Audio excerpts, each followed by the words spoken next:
Red chief company के shoes, चप्पल, sandal, jeans, T shirt, shirt सब एक ही जगह दस्तियाब है। खरीदारी के लिए एक मरतबा ज़रूर तशरीफ़ लाए।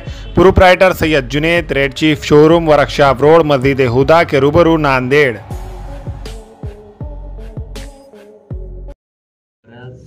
ठिकाणी थ्रेटचे लेटर्स आणि थ्रेटचे कॉल येत होते आणि त्यापैकी काही कॉल्स आणि काही लेटर जे आहेत त्याचा आम्ही तपास करत होतो। त्या तपासामध्ये जे निष्पन्न झालं त्याबद्दल आज आपल्याला बोलवलं होतं। सुरुवातीला जे त्यांच्या खुनाबद्दल माहिती देणारं जे पत्र त्यांच्या परिवारानं आलं होतं त्याचा तपास केला असता ते सुद्धा खोटं निघालेलं आहे आणि तो तपास भरकटण्याचा प्रयत्न होता। दोन व्यक्ती एक दुसऱ्याचे आपापसातले मतभेद दूर करण्यासाठी संजय बेनीच्या हत्येचा तो आधार घेऊन त्यांनी लेटर ते पाठवलं होतं एक दुसऱ्याला त्रास देण्यासाठी। त्याचा आम्ही शोध घेतला, कुठून पोस्ट झालेलं होतं त्याचा शोध घेतला आणि त्याच्या आधारावर विमानतळ पोलीस स्टेशनला मागच्या आठवड्यात आम्ही गुन्हा दाखल केला होता आणि आरोपींना पण अटक केली। तरीसुद्धा त्यानंतर परत थ्रेटचे काही लेटर्स आले होते। काल एक लेटर, परवा एक लेटर थ्रेटचं आलं होतं। श्री श्याम गुप्ता बांधकाम व्यावसायिक आहे। त्यानंतर सुद्धा परत थोडंसं भीतीचं वातावरण निर्माण झालं होतं की अजून थ्रेटचे लेटर चालू आहे।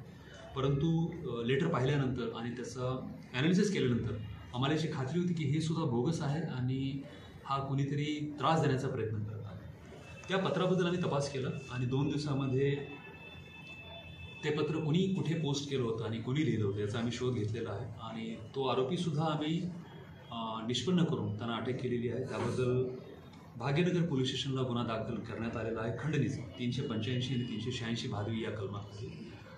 त्याबद्दल त्याचाही तपास सुरू आहे। माझं जनतेला आणि नागरिकांना आवाहन आहे की असे जे पत्र येत आहेत किंवा थ्रेटचे कॉल्स येत आहेत त्यावर पूर्णपणे विश्वास न ठेवता कृपया पोलिसासमोर या आणि त्याची माहिती द्या।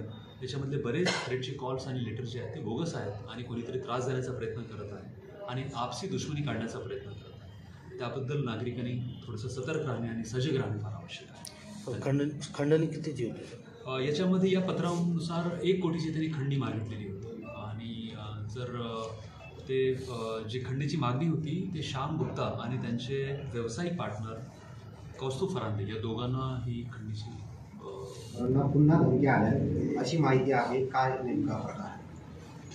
आमच्याकडे 6 वेगवेगळ्या व्यक्तींना याच्याबद्दल धमकी आल्याची माहिती आहे। त्याचं आम्ही ॲनालिसिस केलेलं आहे। त्याबद्दल सर्व 6 लोकांना इंडिव्हिज्युअली बोलून त्यांना सांगितलेलं आहे, त्यांचं काउन्सिलिंगसुद्धा केलेलं आहे आणि त्यांच्या जे कॉल्स आहेत त्याचा तपास वेगळा सुरू आहे। त्यांना संरक्षण देण्यात आलेलं आहे आणि त्याच्याबद्दलही आम्ही लवकरच खुलासा नक्की करू, परंतु त्याचा काही त्रास पुढे नाही। त्यामुळे आमचं ॲनालिसिस अजूनही सुरू आहे। हे इंटरनेट कॉल असल्यामुळे थोडंसं अवघड जात आहे, परंतु त्याचा आम्ही तपास। स्पेशली व्यावसायिकांनी घाबरू नये यासाठी पोलिसांचं काय त्यांना आव्हान असेल, काय प्रतिसाद? 100% सर्वांना माझं आवाहन आहे की सर्व कॉल्स आणि पत्र जे आहेत ते खरे मानून चालू नये। याच्या पाठीमागे काही लोकांचा आपसी मतभेद आहेत, आपसी व्यवसायाचे प्रोफेशनल एनिमिटी पण आहे आणि त्याबद्दल सर्वांनी सतर्क राहणे थोडंसं आवश्यक आहे आणि सतर्क राहून याचं ॲनालिसिस करणं आवश्यक आहे। त्यामुळे असे जेव्हा काही त्यांना भीती वाटते किंवा कॉल येतात तेव्हा नक्की पोलिसासमोर यावं आणि आम्हाला मदत करावी। आमच्या टीम अतिशय वेगाने आणि व्यवस्थितपणे याचा तपास करून याच्या पालेमुळे शोधून काढत आहे आणि आम्ही यांना पण तशीच मदत करू सर्वांना। त्यामुळे घाबरून जाण्याची काही आवश्यकता नाही आहे। आपण निर्भीडपणे समोर येऊ शकता आणि आम्हाला माहिती देऊ शकता। सर, काल वज्राबाद भागातही असंच व्यापाऱ्याच्या दुकानात घुसून दोघांनी मोबाईल आणि पैसे घेऊन गेले।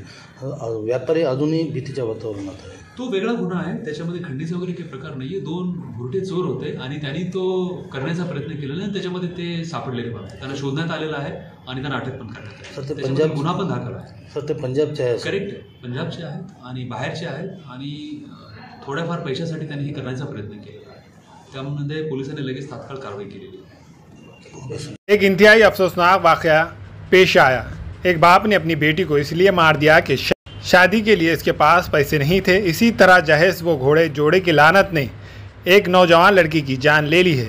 ये परेशान कुन वाक़या मंगल को जामखेड़ में पेश आया। मुल्जिम बाप का नाम बालाजी विशंबर दियोगते है। इसके खिलाफ इसकी बीवी की शिकायत पर मुकदमा दर्ज कर लिया गया है।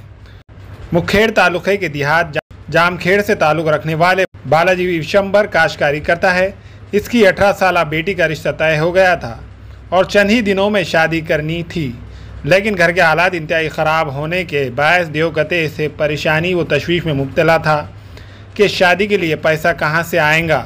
दिन रात इसे ये बात परेशान किए हुए थी कि इस दौरान मंगल की सुबह 11 बजे के करीब इसके सब्र का पैमाना लबरेज हो गया और अपनी बेटी से ये कहते हुए कि सिंधु ताई तेरी शादी के लिए पैसा कहाँ से जमा करूं, अपने गुस्से का इजहार करते हुए अचानक देवगते ने अपनी बेटी के सर में लकड़ी का डंडा दे मारा, जिसके बायस इसकी बेटी सिंधु ताई की मौत हो गई। इसने अपनी बीवी के हाथ पर भी डंडा मारते हुए इसे जख्मी कर दिया।